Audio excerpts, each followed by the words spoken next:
This section we're going to look at dealing with incontinence in bed and around good incontinence care, so keeping your patient dry. So before we start, let's show you some of the equipment. We're going to need a bowl of water, some soap, your PPE, your gloves, your apron, your hand sanitizer, and you're going to need some form of incontinent wear. So again, we have our pad, and remember this is a pad and not a nappy, so please make sure we call it by the right name. And because our care shop patient's in bed, we have a Carly sheet, a bed sheet to put on the bed as well, which will keep the patient dry. So let's start with good hand care.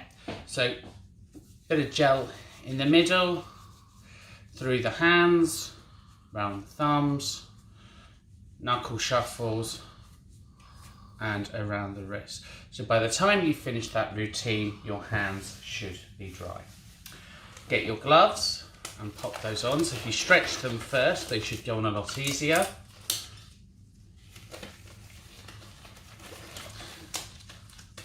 And your apron. Now, once you're ready to provide this, obviously it's all about dignity and respect and gaining consent. So we need to ask George permission before we start this routine. So George, is it okay if I just check to make sure you're dry and comfortable? And we may need to change you if you're not. Is that okay? And hopefully you'll get consent.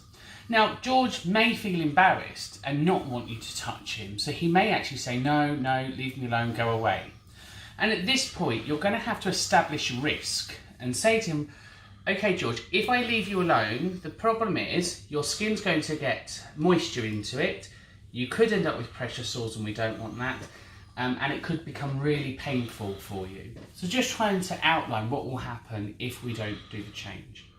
And hopefully at this point, we'll have consent given. Now, you're going to need your towels as well. So let's start. So we're imagining this might be an evening routine. We're going to pull back the covers and just pop on a new towel for now.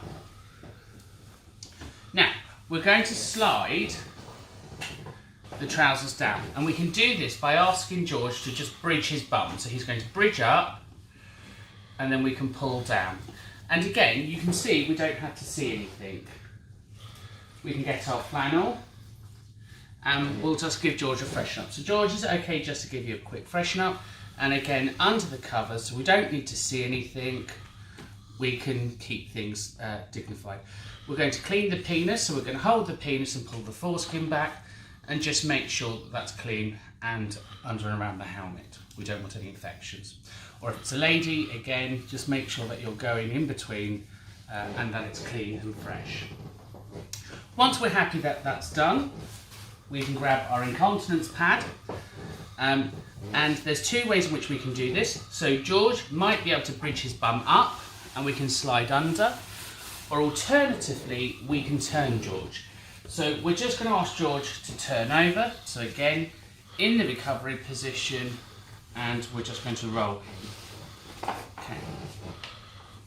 Now the benefits of the roll, it means that you can see his bottom, and we can give that a clean.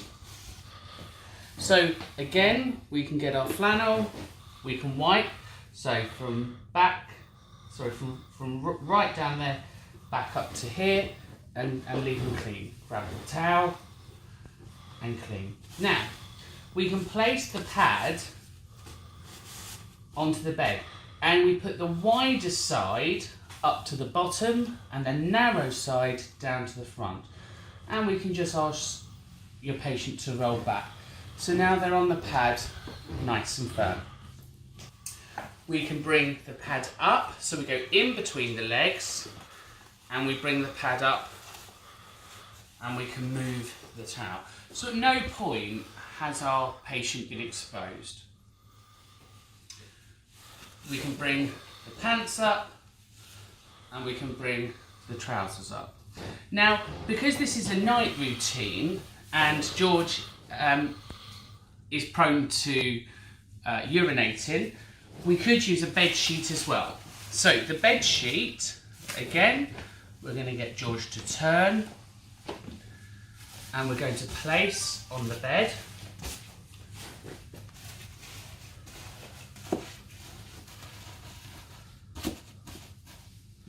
And bring him down. And we're going to come round to the other side. And we're going to ask him to swap his arms. So George, let's just swap your sides. Bring your leg over. And turn. So 1, 2, 3. We can lift the towel, and again we can pull the sheet out.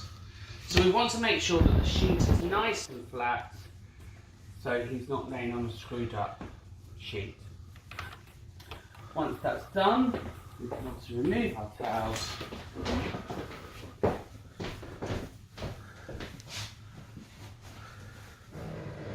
And we can cover George back up.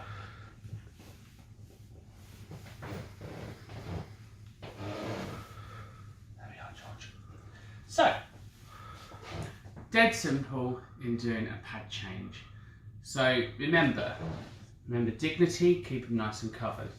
Now, in reverse, taking it off, so we'll bring the covers down, we'll get our towel ready to come across. We're going to arch the bottom, and we're going to bring it down. Now, what you mustn't do is pull. Because if it's covered with faeces, you're going to smear that all to the front, and you don't want to do that. So we're going to bring the towel down and bring the pad flat onto the bed. We're going to ask George to turn over.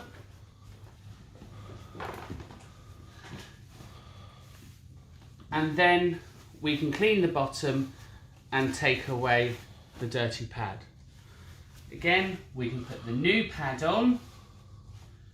So bring him back after we've cleaned. Bring the pad up, and that's your pad change done. We can bring that away.